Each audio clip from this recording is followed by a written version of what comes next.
John, thank you. Our speaker today is an award-winning author of The Money Keys and Grow Your Wealth. And she's been endorsed by teachers like Dr. Michael Bernard Beckwith and Catherine Woodward Thomas. Karen works with spiritual seekers and creative folks and business owners in the private sector, and all around the people struggle with maybe upset, shame, and overwhelm around money. Mm-hmm. And she has an MBA from Columbia. She's very, very smart, believe me. And she's a top salesperson, and she's a really dear friend of mine. Yeah. Karen shares over 25 years of business and spiritual growth. Please welcome Reverend Karen Russo. Oh, thank you, Glenn. Thank you. Wow. So good morning. Good morning. Abundance.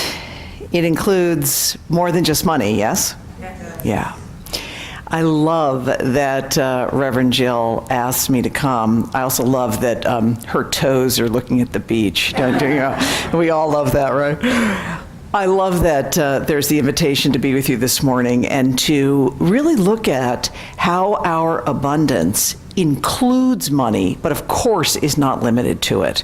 So that's what we're up to here. The idea, and we chose this title, Making Peace with Money, very purposefully, with the idea that peace is not just the absence of problems, that true peace is a harmony that includes the ups and downs and the ins and outs and the real stuff that's happening for us and for our world. And when we make peace with something, we include it, we honor it, we live it, and that's a good thing. Yes? Yes, it is. All right.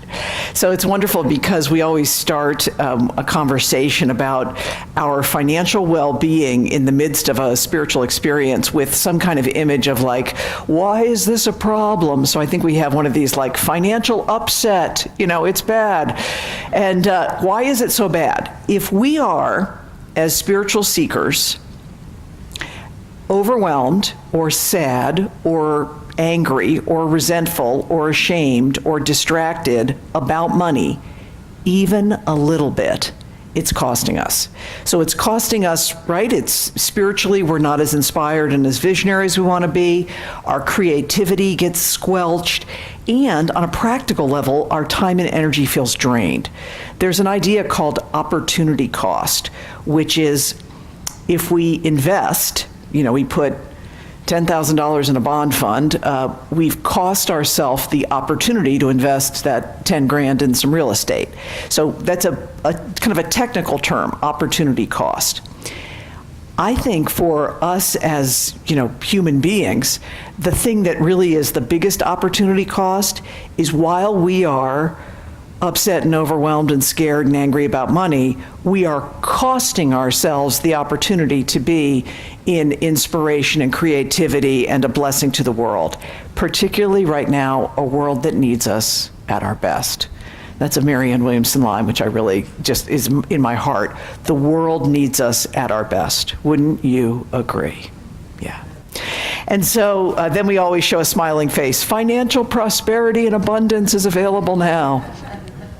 And to give a little context, so I've been in ministry for, over a decade now, and it was 2007, it was about 10 years ago, that I published The Money Keys and began this journey of having a ministry that's really a message ministry. I travel around and I teach and share about spirituality and money. 10 years ago, so it was a different feel. So 10 years ago, it was like The Secret, and we were all going to these workshops where it's like, you've got a millionaire mind, and so do you, and we're going to do some tax liens in the middle of the night, and and the internet, who wants to be a millionaire on the internet? So it was this kind of energy, like anything's possible, and it was seen as if you were doing your spiritual homework, if you were a good spiritual seeker, then you would get your money stuff together, boyfriend, girlfriend, and you'd be out there, and like if you didn't have your money stuff together, you were somehow not as spiritual as you ought to be. And I was a little bit in that wave. You remember that wave, be like, come to this thing, and the spiritual truth is going to let you have whatever you want. Now, maybe that's my perception, but that's a little bit of that was in the energy field. And now, if I think about like what's happening for people now, is the world's a different place, even 10 years later. I think some of you know, last summer, my brother died. My wonderful, I'm still sad. Who isn't, my brother, my happy, healthy, 52-year-old brother had a brain tumor and died 7 weeks later. And the world's different for me, personally. It's like, truth is true, but, people die. Really, people die. So personally, my life feels different. And without enumerating all the ways that our world is different, it's like you merely have to look at your Twitter stream to see that there's a horrible tragedy here, and political upset here, and environmental challenges and storms and things for many of us. And there's something about, if I'm going to really be a person who is a spiritual seeker without being inauthentic about what's happening in the world, I've got to make sure that my spiritual truth is embodied in a world that has some tremendous challenges. Yeah? So I feel quietly as enthusiastic about the truth of God, but I'm a lot less rah-rah about like, you're gonna have a tax lien program you do in the middle of the night, and like that has kind of fallen away. But what's true is the good of God is the good of God. And I love that Suzanne read in the meditation this morning about there is, good and more good is mine because God is God. So why do we have the smiling face and we know abundance is ours? My fresh answer to that is God is still being God, infinite, abundant, loving, limitless. And for us to embody that truth, it means we've got to be even more real and more present. Yes? Yeah. And the quote that I bring, this is one of my favorites, it's an Ernest Holmes quote. And one of the reasons that I enjoy it is I think it helps us to feel like I can still be prosperous and it's not negative to anyone else. So Dr. Holmes writes, you rob no person when you discover your own good. You limit no person when you express a greater degree of livingness. You harm no one by being happy. You steal from no one by being prosperous. You hinder no person's evolution when you consciously enter into the kingdom of your good and possess it today. And I kind of am charmed by that double negative, which really says sometimes we feel that if we're sitting here at venue 8600 where the water is filtered and the climate is perfectly controlled, and there are people, American citizens who are, literally struggling for food and water and electricity and safety, how, in some ways we feel like if I'm sitting here thinking about how to maximize my good, am I somehow not being related to another, right? I feel it this way. For us to have our capacity for living an abundant life high, because we are all connected to our brothers and sisters, all faiths, all people, it does make a difference. And when we're not distracted, worried and upset about things that frankly, at one level, at a kind of practical level, we have no business being worried about, if we're not distracted there, then we're going to show up to fill a bag with socks and hygiene and do it in a way that really makes a difference. So this message of if we're spiritually maximizing for ourselves, it does make a difference for the whole. All right. And so I also promised Reverend Jill we'd do some practical stuff. So I'm going to share with you a couple of practical things about what you can do to really make peace, powerful peace with money in your life. So we're going to look at your money purpose, and you're going to think right now about what your fresh money purpose is, and then 2 weekly practices that you can adopt. So we'll begin with your money purpose statement. So money purpose is your answer to what's the money for. And you can see that the tips for creating a money purpose statement are to choose some kind of action word, like grow or share or increase or flow, and then connect that action word, that verb, with the people, causes, or things that connect you to a sense of purpose right now.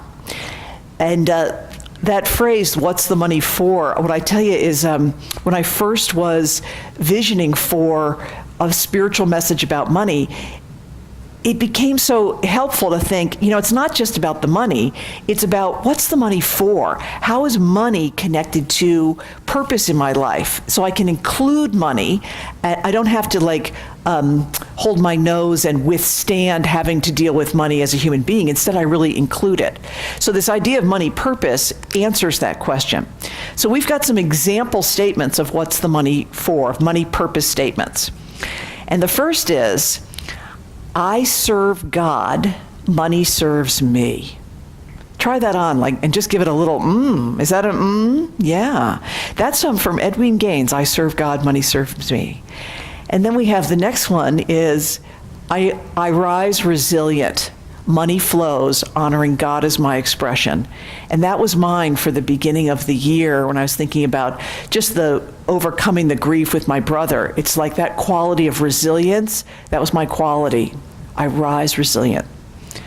We've got some more. I am prosperous prosperity. Money fuels my service to others. And I won't out her too much, but you've got a practitioner this is hers. It's it's Suzanne Gildersleeve. I am prosperous prosperity. And one more example of a money purpose statement. Money funds the vision of our life of creativity, passion, and service. So I highly recommend that you just kind of right now just feel into a verb or an action like fund or flow or rise or grow, and then what your purpose is. So I think about what Craig and Chris are up to with, money for them is in many ways a fuel for their service to all beings, being included in our sense of humanity and our sense of purpose. So does it feel good? It's to have a money purpose statement? Does that feel helpful and useful? Good. And then on a practical basis, it's how do you embody your money purpose statement?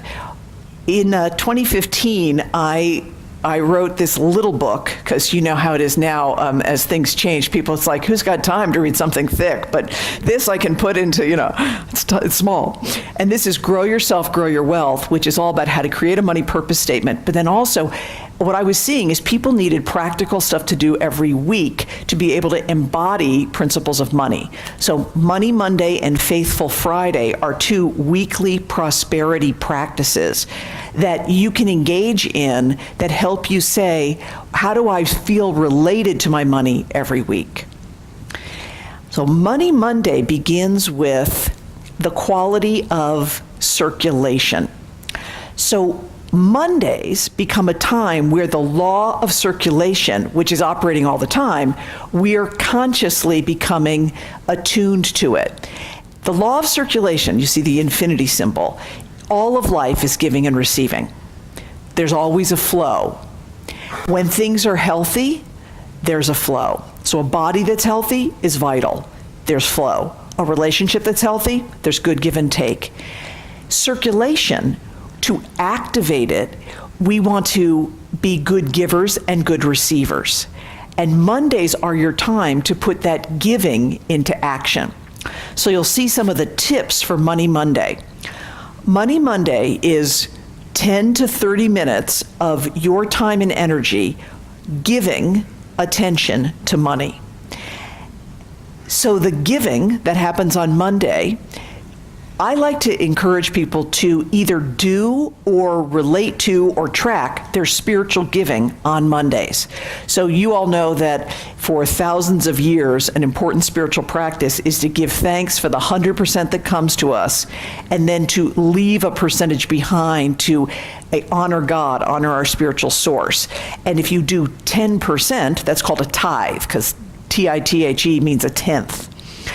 So the ancients with their fields would plow the field, but leave the 10% of the best crop in the field to nourish the soil and give thanks for what they got. Like, that's the idea of tithing or giving is a long-time spiritual practice.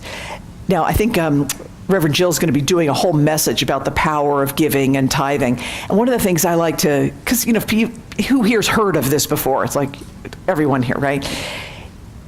What I like to say about tithing or spiritual giving is it's a practice that has its own benefit, just like meditation. So here's the thing. No one's going to check up on you if you don't meditate. Like, there's no God in the sky that's being like, Joanne, missed a day. That's not happening. However, we feel it. If we meditate, we feel the benefits of meditation. We experience it. Tithing and spiritual giving, I don't like to do the superstitious thing like, so I just don't, I'm not going to be teaching you that's like, if you don't give 10%, you're going to have a car repair that's going to take that out. Like, that may happen, but I'm not going to tell you that's the divine sitting up there with a checklist. However, what I will tell you is that people who have a rich, financially, invigorated spiritual life are givers. And so the reason that we give financially is because it's a spiritual practice that benefits us, the giver, and it honors the divine. So if you give on Sundays or you give automatically to the center, what you might do on Mondays is you might bless that giving, you might look at your accounts, you might honor the check or the debit that happened. So on Mondays, you relate to your spiritual giving, you give attention. And then also on Mondays is the time to give attention to your financial flows and statements. If you're a business owner, you might look at sales reports. If you're leading the finances in a family, you might look at bill paying or other things on Mondays. But you give attention to your money.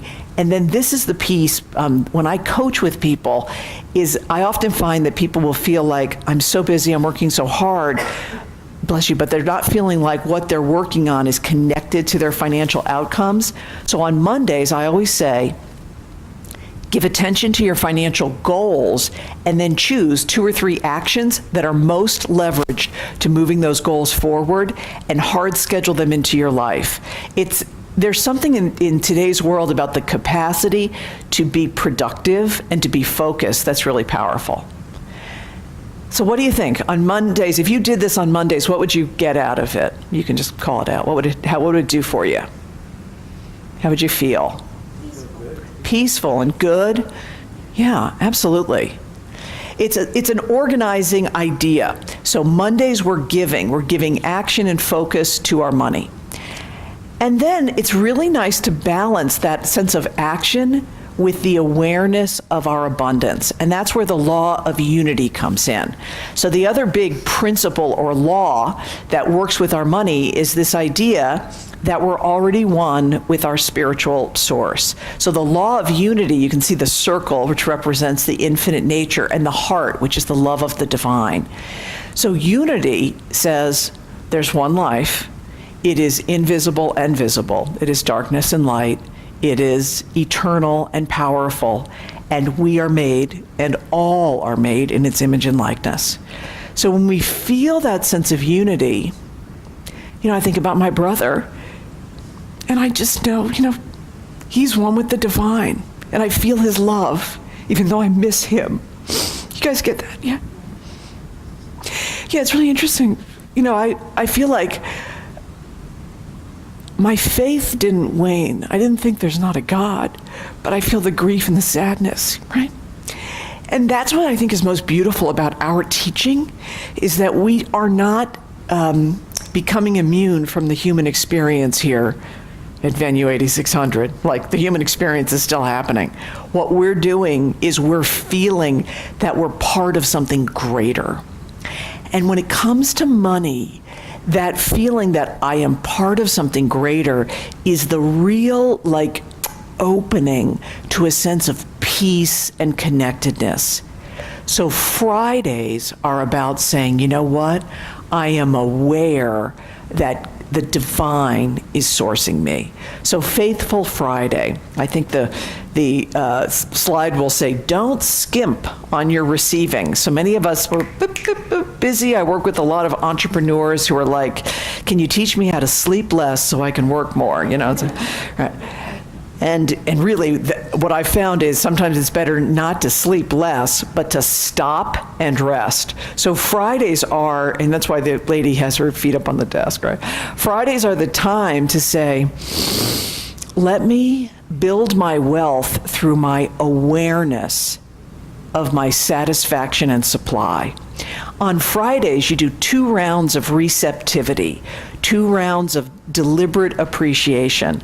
The first is look back over the week and appreciate how did the divine show up in my money. So if your quality is, like right now I'm working with congruence, I was working with resilience. If your quality is peace or freedom or power, you look back over the week and you say, where did freedom show up in me and my money life? Where did I get that sense of whatever quality that is part of my money purpose? And what you do with that is you're deliberately saying, I see the good, I seek it, and I feel it. So that's part of Faithful Friday. And then the other part, which is really helpful, is to look back over the week and go, where did my money goals come true? Where did it happen? How can I prove to myself that there's evidence that my financial results are happening? Many times people will come to someone like me, a spiritual coach around money, and they'll say, well, and they'll give me all of the different evidence of why it's not happening. See, this happened and that happened, and my ex and the boss and the government and this and that. And what we need to train ourselves to do is to be specifically grateful and aware of the times where our financial results are happening. So on Fridays, this is 2 rounds of deliberate gratitude. See? God showed up as freedom. And see, I had 3 prospect conversations and one of them turned into a client. And when you do that on Fridays, imagine yourself doing those 2 rounds of gratitude. What would you get out of that? Well, how would you feel? What would that do for you? Empowering, thank you. Yeah, more peace, yeah. Empowering, more peace. So that's really like that Friday energy is, I'm empowered, I'm peaceful. And then what's really important is it's an energy of, I'm aware and I'm satisfied. You all get this. We can never have more than we have the capacity to feel and experience. So this whole thing of like the reason why do we come to a center like this and have practices and come on Wednesday nights and do things like this is we are increasing our capacity to experience the infinite good. We're not trying to stretch God to be more. We're trying to stretch ourselves to be more embodied and accepting of the divine. And just like if someone came to you and said, you know, I want a new relationship, and you're going to ask Lori or Suzanne to pray for me, Reverend Glenn, pray for me for a new relationship. Pray for the relationship, because then once I have this new, good-looking, generous, fabulous lover in my life, then I'm going to be more patient. I'm going to take better care of myself. And we'd all be like, oh, yeah, don't wait, honey. Start now, right?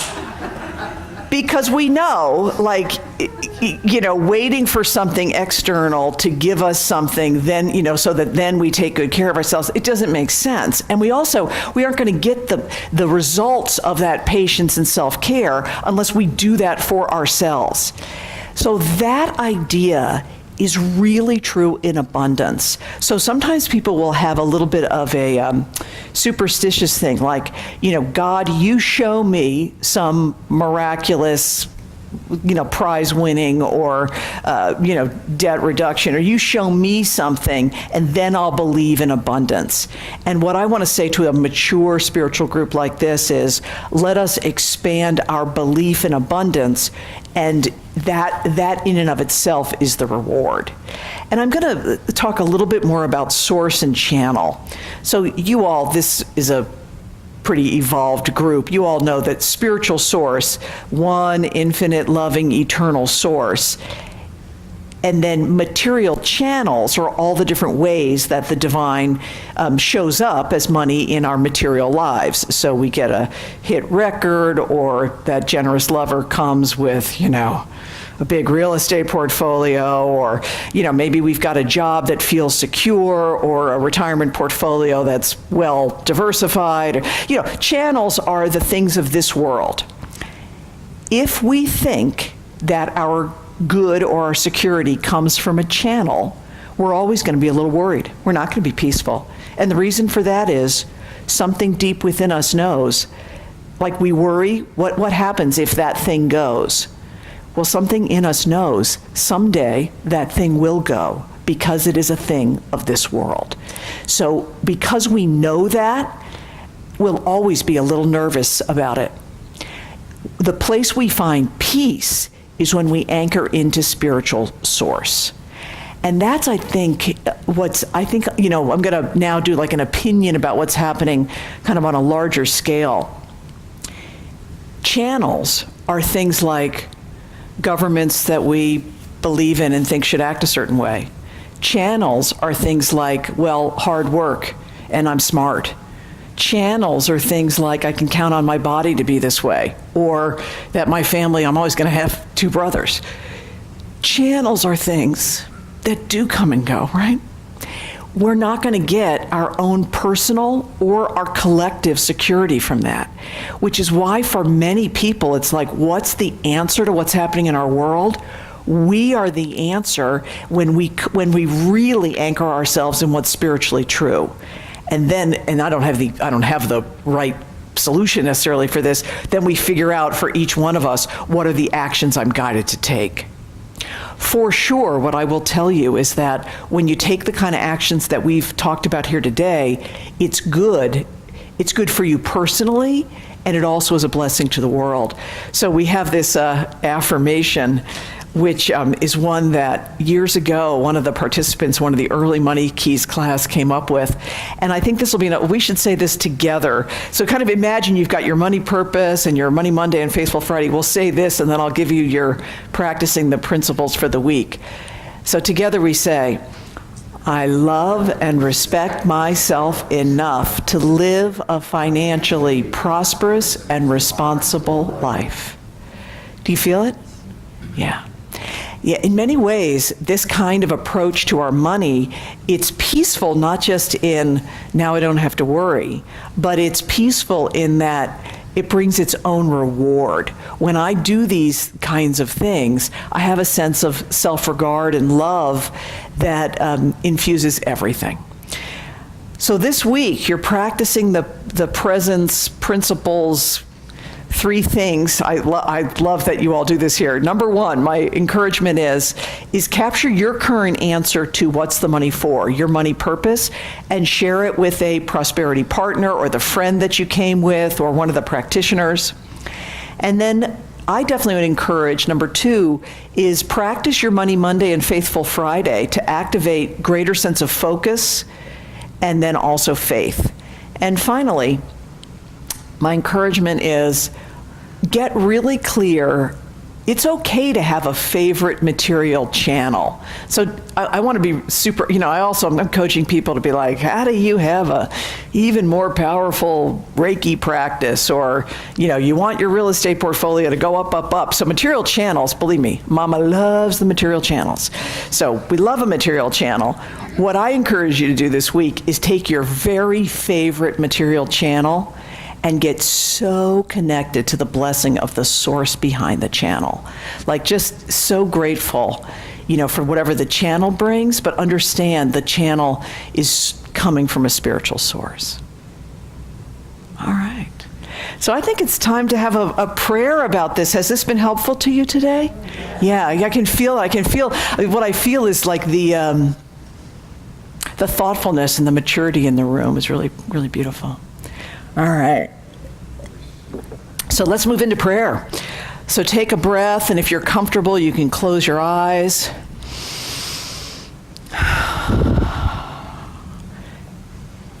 And how good it is for us to just surrender into the beautiful vibration that's been established here. The good of God is all good, the grace of God is all grace, the truth of God is all truth, and that we are one with it. Not through earning it or holding on to it or worrying about it, but just by who we are, each of us made in the precious image and likeness of the divine. And from that sense of truth, I just completely surrender my own consciousness and awareness to being at the altar of God's good. As what I claim and accept for this beautiful community is that our money purpose is clear, that our peace with our money is for our own individual and collective benefit, contribution, service, love for all. And what I accept for every single beloved who is connected to this center, who hears this message, is that we are inspired to be both focused and vital and free with our money, and to be satisfied, at peace, gracious, and supplied. And that all of this is a blessing to a world that does absolutely want us at our best. And I'm grateful for the benefit that comes here. And I release this prayer. I trust the law. I know God is good and all is well. Together we say, and so it is.